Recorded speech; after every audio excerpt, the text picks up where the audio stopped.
Media Center at Cherryville Elementary School. I'm Todd Hagans, and our conversation today features teachers Anna Kiser and Emily Parris. So Anna Kiser teaches kindergarten and Emily Parris teaches third grade, and both of you have been finalists for Gaston County New Teacher of the Year. So Ms. Kiser, let's start by going inside your classroom. What is it like for your students to be in Ms. Kiser's kindergarten class? Well, in our class, it's just a ball of energy, especially with little 5- and 6-year-olds running around, and it's really important to get them engaged.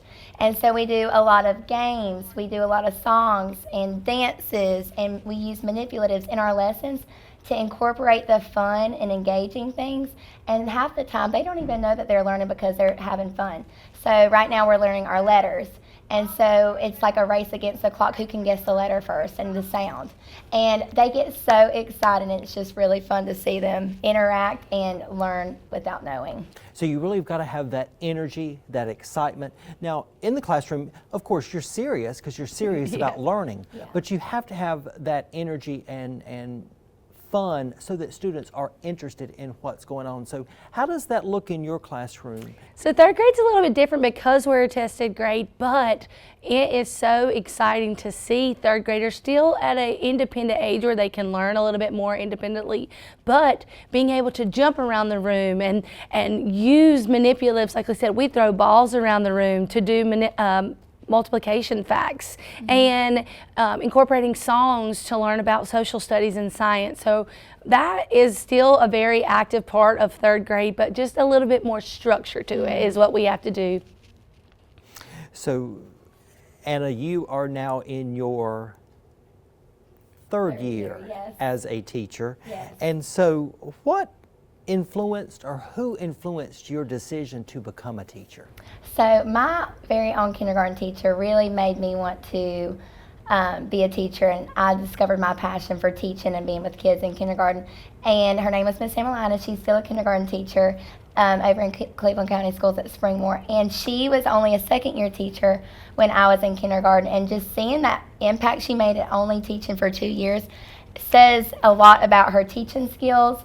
And every time I walked in that room, and the whole class walked in that room, we felt loved, we felt seen and heard, and she just made that classroom like a true family, and I'll never forget that. Do you think maybe you are influencing some of your kindergartners now? That's my hope. That's my hope, and I hope Miss Emelina sees me, and we're Facebook friends, but she knows that I'm a kindergarten teacher now, and we still reach out to each other and my kindergarten students. Some of them want to be a teacher, and it's just such a heartwarming thing to experience that one day they might be teachers because of me. It's just really surreal. So Emily, you're in your second year as a teacher, and I imagine being a new teacher, there are things about the job that are rewarding, but there are some challenges that come along. So talk about some of the challenges that you faced as a first-year teacher. Well, just making sure I was a TA before, so that kind of helped me get prepared for what the school environment was going to look like and how a structured classroom looked like. But the challenges that I faced were a lot of the paperwork that came with it, and keeping up to making sure each child were receiving the needs that they needed. So any of the 504 paperwork, and making sure that students needed a little bit extra time, and making sure that each student in my classroom knew my expectations, but also being able to provide the students with the things they needed to help them achieve the highest level of learning they can get. So what do you think your students would say about you? If we had them in here talking with us now, what would they say about you as a teacher? Oh, Miss Parris is loud. My voice is so loud, but I'm very fun. Like, I use a lot of slang that is right now, and a lot of that isn't just me trying to be funny. It's so engaging for them to say, "Oh, Miss Parris, you know what that means?" Or a lot of the words that I use, I'll be like, "Dude." Like, just relating to them is so important, because they feel like, wow, my teacher's not older. My teacher really understands what's going on in the world now and can relate to me. So Anna, in your time as a teacher, as a new teacher, what has been rewarding for you? Oh wow, there's so many rewarding parts of being a teacher, but just seeing their little light bulbs go off when they finally learn something and they get it. For kindergarten, writing their name for the first time, huge. Reading a word for the first time, huge. And just seeing their faces light up when they finally get it.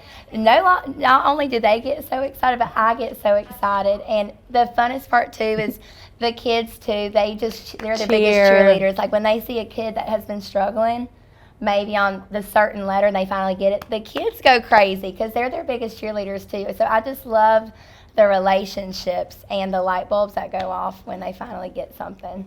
So what do you think it says about Cherryville Elementary School and the teachers here at Cherryville Elementary School for the school to have a finalist for New Teacher of the Year for 2 consecutive years? I think it's a testament to how awesome Cherryville Elementary School is. I'd agree. How awesome the staff relationships are, the staff and the students relationships are. And we work as a team. I look up to so many teachers in this building, and they have molded me into the teacher I am today and mentored me. And anytime I have a question or like I need help with something, I have so many people in this elementary school who I can go to. And it's a testament to how awesome the staff is, the students, and just the community. I agree. So what did your colleagues say when they found out that you, both were finalists for the county award? What did they have to say about that? Oh, they cheered. They were so excited. Miss Black brought me into the gymnasium and was like, "This is our new teacher of the year." And my kids at the time went crazy. But my friends, not only my friends, but my coworkers, they cheered. And even when it was posted on social media or we were at the ceremony, I had so many people in my corner. And that was just like, wow, like teachers really have such a bond. Our profession has such a bond in understanding, but also being cheerleaders, because at the end of the day, we're teaching the future generation. So we have to pump each other up. We have to be excited for our losses and our wins. Yeah. It really is nice for a school to have great teachers, great new teachers, and then the teachers to be recognized with being a finalist for the New Teacher of the Year award. So again, congratulations on that honor for the both of you. So Anna, what do you love most about Cherryville Elementary School? Oh gosh, I really love the small town knit kind of elementary school because everybody knows everybody here. When I'm putting kids in the car, hey, I know, like I don't know the family, but since we've been putting the kids in the car for so long, like you become familiar with them, and you're like, how did your baseball game go? You know, or how did your dance recital go? So it's just like the relationships you form because it is such a small town. And I also just love, like I said, the relationships I have with the staff here. I can go to Caroline for anything, even if it's school related or not. I can go to her and I feel comfortable going to her. I can go to Emily. I can go to my grade level. I can go to anybody with any kind of problem I have. I agree, yeah. And just rant to them or celebrate our highs, Yeah. you know, cry about our lows. You Yeah. know, like this is just a family. I don't see it as a school. I see it as a family here. Yeah. You really do, Emily, have connections in this community, because I've noticed the sign as you come through the door at the elementary school, it says home of future Ironman. The future Ironman walk through this Yes. door. So you move from elementary school to middle school to high school right here in this community, and I think that makes it really special for students. I agree too. And see, I went here. I've grown up here my whole life. So like she said, our community is small, but it's so close. We're always here for each other, and having the students walk in the hall and then being able to, you know, see them in the high school or celebrate children that were at the middle school and they still loved me or whatever else, and then go to high school and become this, you know, almost young adult. It's so inspiring to notice that we get to give learning, we get to provide all the things they need for necessary, the future of their learning. So, Emily, what advice would you give to your colleagues who are new teachers, who are brand new teachers this school year? What would you say to them? I would say trust your gut. That's super important for me. I feel like if you really can focus on what's happening in your classroom, focus on each student and what they need, and trust your intuition of not only yourself, but what your colleagues are saying, the veteran colleagues, about how we can work through this problem, and even also talking to the parents. Really, parent communication is so important in education now, because you can bridge the gap that it may be missing for each student. So really just trusting your gut and working alongside the other teachers that you have. And Anna, maybe what are some of the questions that teachers come to you and ask you? What advice are you giving to your colleagues about being a teacher? A lot of questions I've gotten is classroom management, and I always tell them, day one, you drill that classroom management. What are your expectations? What behaviors do I expect to see? And from day one to the last day of school, you keep that same consistency with your expectations. Every day. And another thing I want to add to advice, coming in as a teacher, I want to be perfect. I want to be perfect. I want to give the most perfect lesson. I want my kids to sit on the carpet perfectly. I want them to do their work perfectly, but that is not going to happen. And that took me a while to learn as a teacher. Yes. And so what I've learned is your lesson plans aren't going to be perfect. And instead of getting so upset about the lesson, take it as a learning experience. Yes. What can I do better next time? And you're not going to be perfect. And guess what? Those kids probably don't know it didn't go perfect. So don't let them know that it didn't go perfect. You just either. keep on rolling. Keep a smile on it and go to the next. Yes. And two, you're dealing with students. You're dealing with people. Yes. And so just whatever may be going on that day Right. Oh, yes. affects what goes on in the classroom. So I think that 100%. you also have to have some flexibility, and you Yes. just have to roll with it sometimes and make it happen. That's so right. I agree. So your colleagues, the teachers, the veteran teachers that are here and that are supporting you, what are you learning from them that you're using in your classroom? So a lot of the things that I have learned, especially our third grade team, is very tight-knit. We talk, we plan together every day, even when we don't need to. We still we're working and collaborating. I would say that the advice that I've gotten from them is to use the resources that your county gives you, but also talk within your county. Utilize the people that are in the places to give you extra things that you need to help with learning. If something isn't working for you that the county has provided, don't hesitate to reach out, because these people are in place to help you. And I think a lot of teachers forget that at the end of the day, the county is here to help us. And I really learned that from our grade level chair. She's always reaching out, whether it's our principal, whether it's somebody at the county office, whether we need to call Becca Powers, or just getting advice is super helpful. Advice that I've gotten from our veteran teachers.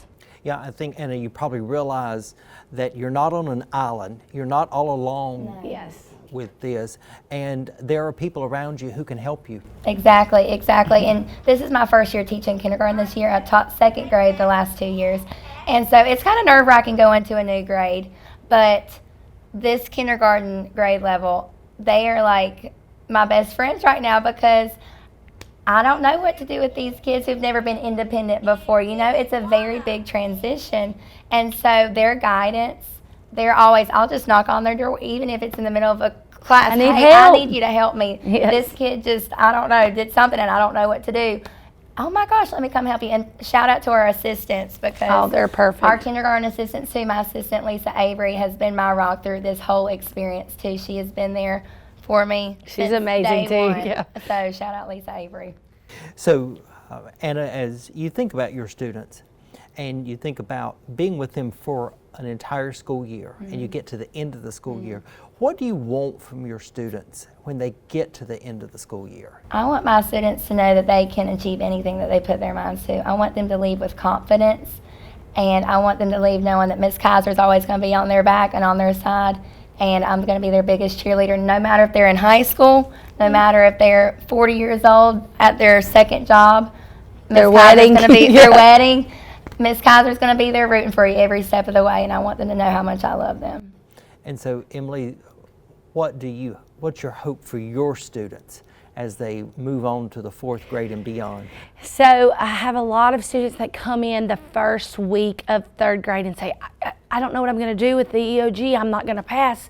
And instilling confidence in them regardless, and I say that from day one as well, regardless whether you meet the expectations or not, you are going to achieve everything that I think you can possibly. If you set your mind to it, that is so important to instill in them, because it is hard. It is a hard transition from 2nd to 3rd grade with that big testing element to it. But if they can have that confidence and really hone in on what I'm saying, they can achieve anything. And it really does carry through. Yes, it does.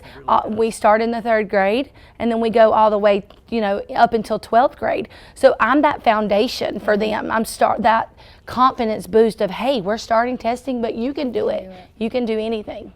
So what advice would you give to a brand new teacher this school year? This school year, I would say that you need to utilize the resources that you have. Make sure that you can form a bond with the teammates that you have in your grade level, and work together with not only your school, your staff, but also your kids. Listening to your kids is the most important thing I could give advice about, is hearing what they have to say, because sometimes they may be in a position, whether it's here or not, that they haven't felt listened to. Yeah. And listening to them is such a key aspect of their journey.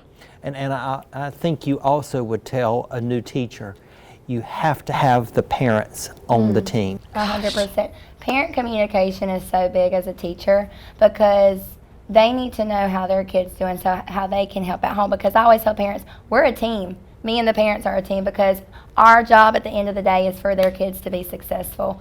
And so it's so important for them to stay updated on how their kid's doing. And it's also important not to just text them, hey, your kid didn't have a good day today, they did this. Oh, no, glows, show the glows. Yes, text them, say, your kid had an awesome day. They helped me pass out papers, and I didn't even have to ask them to. Yes. So celebrate the wins too with your parents. Don't just harp on the bad stuff that's going on. I will agree. So let's think back to your first day in front of the class. Oh gosh. And the teacher you were then compared to the teacher you are now. How are you a different teacher? Wow. Well, I've grown a lot just in confidence, because that first day of teaching, You're so nervous. I told the kids, I'm probably more nervous than y'all are right now. I told them straight up, and they were like, what? But just the confidence I have, I feel like I'm a good teacher. And that first day, I was like, I don't know if I can do this. But like I said, the support I have around Cherryville Elementary and those teachers I have to back me up and tell me, they're my biggest cheerleaders, honestly. Yes. And my family, of course. Yeah, we're actually family. We so. are. We are ready. We're good. Yeah. That's a little bonus information. Yes, yeah. Makes our family proud. Yes. But I've grown in confidence, and I've learned student relationships are so important, because building those relationships is what's going to carry you on through the rest of the year. Because when they know that you and them have a relationship, and they can trust you, the rest of the year you're set to go, because they trust you and you trust them. Yeah. So Emily, your first day in the classroom compared to where you are now as a teacher? I would say definitely more confident. I'm not very nervous in general, but like Anna said, I just didn't want to mess up. I wanted to be that person who was like, everything was perfect, and that's not how it is. That's not how it is in life, and it's definitely not how it is in teaching. But I just remember being able to form such a bond with my first class, and that was my goal this year, is being able to form that bond, and I have. But even with the teaching, I've become more confident with the standards, with how to unpack the documents so students can understand more. So I would say confidence is such like a big key for trying to achieve from my first day until now, and I feel like we've achieved, both of us have achieved that. Yeah. Well, in your classroom, it is very obvious that you have structure and you have processes in place. You want your students engaged. Yes. They know that you're in charge. Yes. But they also know that they are there to learn, and you're there to help them with that learning and to make it interesting and fun and have activities and you do an excellent job at it. Oh, thank you. And we're so proud of you, and I know that Cherryville Elementary School, this school is so proud to have you here, and we hope that you just keep on doing so many great things. I know Yes. that you will. Anna Kiser, our kindergarten teacher here at Cherryville Elementary School, and Emily Parris, our third grade teacher here at Cherryville Elementary School. Thank you so much for being a part of our conversation today. Oh, thank you.